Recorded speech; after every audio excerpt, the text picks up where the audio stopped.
Good day. Thank you for joining us for today's news. If you find this helpful, please consider subscribing. We're here every day with calm, clear updates just for you. The upcoming 2028 Los Angeles Olympics could see New Zealand's Black Caps and White Ferns face a tough challenge qualification tournaments. Despite their current high rankings in the cricket world, the International Cricket Council is set to approve a new system where teams from stronger cricket regions might be left out.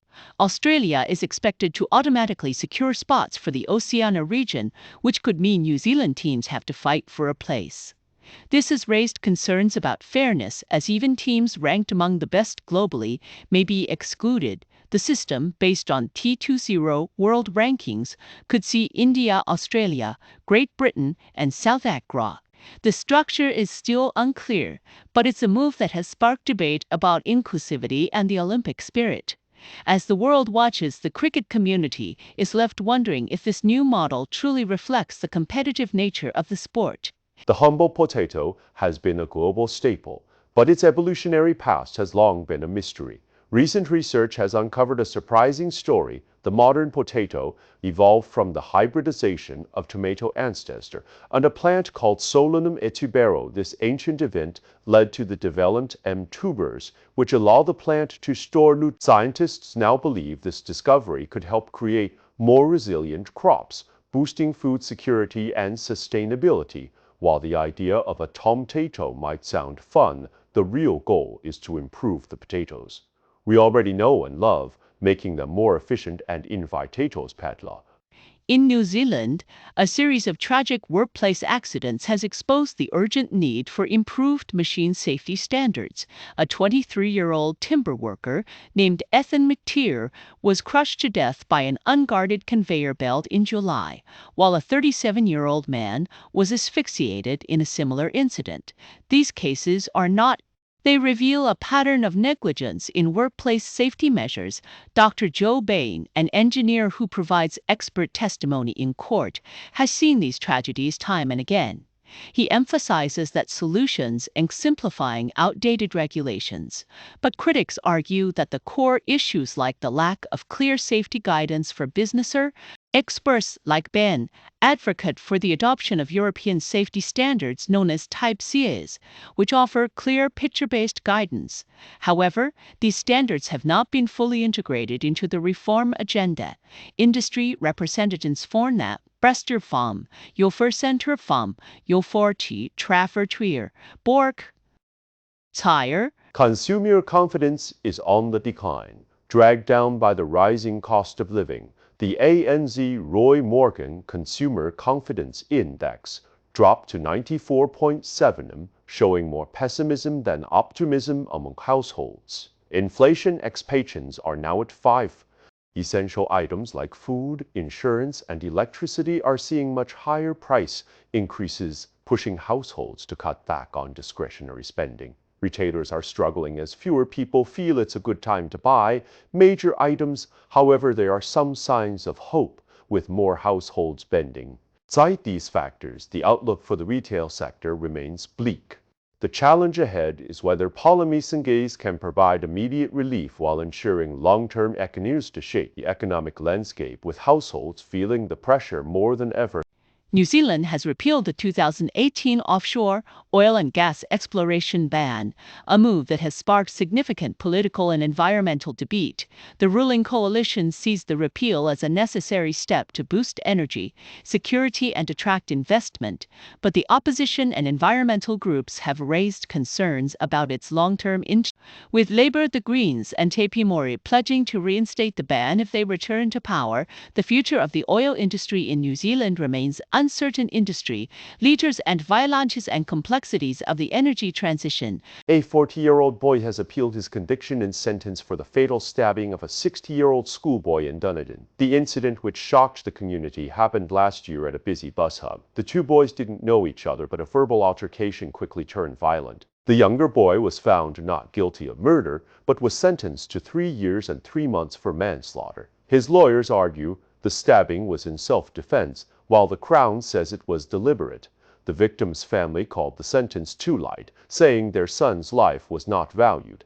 The port has yet to set a hearing date. The case has reignited concerns about youth, violence, and safety in Dunedin, with many calling for stronger measures to prevent such tragedies in the future.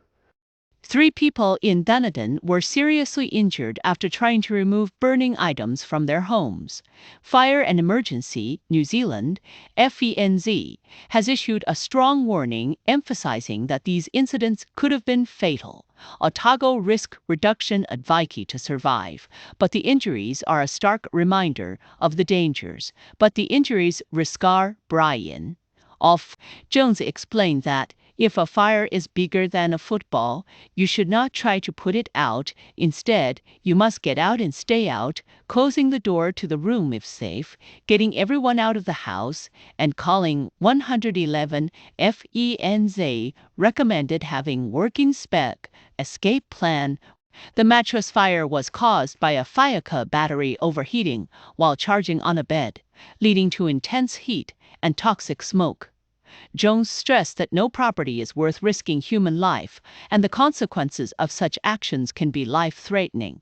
These incidents highlight the growing concern over home fire safety in New Zealand, with an increase in house fire deaths. The message is clear. Never attempt to tackle a fire on your own.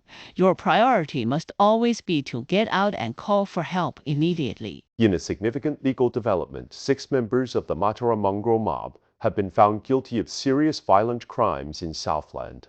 The case stems from a brutal wave of violence that included drivby shootings and severe assaults, leaving several people critically injured. Inspector Mike Bowman called the case one of the most challenging for Southland police in recent years, emphasizing that no one is above the law. The investigation not only led to convictions but also highlighted the importance of holding bail has concluded. Other legal matters related to the case are still ongoing. This case is a clear example of law enforcement's commitment to justice and public safety, sending a strong message that violent crime will not go unpunished. A devastating fire at a New World supermarket in June has left more than 180 workers without jobs, and only about 100 have found new roles in other foodstuff stores. The Workers' First Union is frustrated with the slow rehiring process, saying Foodstuffs has failed to honor its commitment to rehire displaced staff. Workers are now facing financial uncertainty as they await their final paychecks. With many left without income, union members report that older workers and those with disabilities are being passed over for new positions. Foodstuffs has denied claims of ageism, stating hiring insists the company is not doing enough to support displaced workers. As rebuilding efforts continue, the focus is on ensuring these workers are not left behind and are given the support they need to find stable employment elsewhere. In a significant legal outcome, 6 members of the Mataura mob have been convicted for a series of violent crimes that took place in Southland in 2022. The case involved kidnapping, drivby shootings, and multiple assaults that left several police spanned several months and revealed a pattern of escalation. Inspector Mike Bowman described the case as one of the most challenging for Southland police in recent years. The trial in Christchurch saw the 6 defendants convicted on 12 charges, including wounding with intent to cause grievous bodily will not be tolerated regardless of the individual or group involved. Southland Police have continued to work with partner agencies to support affected families and communities through the Resilience to Organized Crime in Communities program launched in 2023. Other matters related to the case are still before the courts, underscoring the ongoing efforts. That's all for today's news. We appreciate your time. If you enjoyed this update, please consider subscribing. Your support helps us keep going.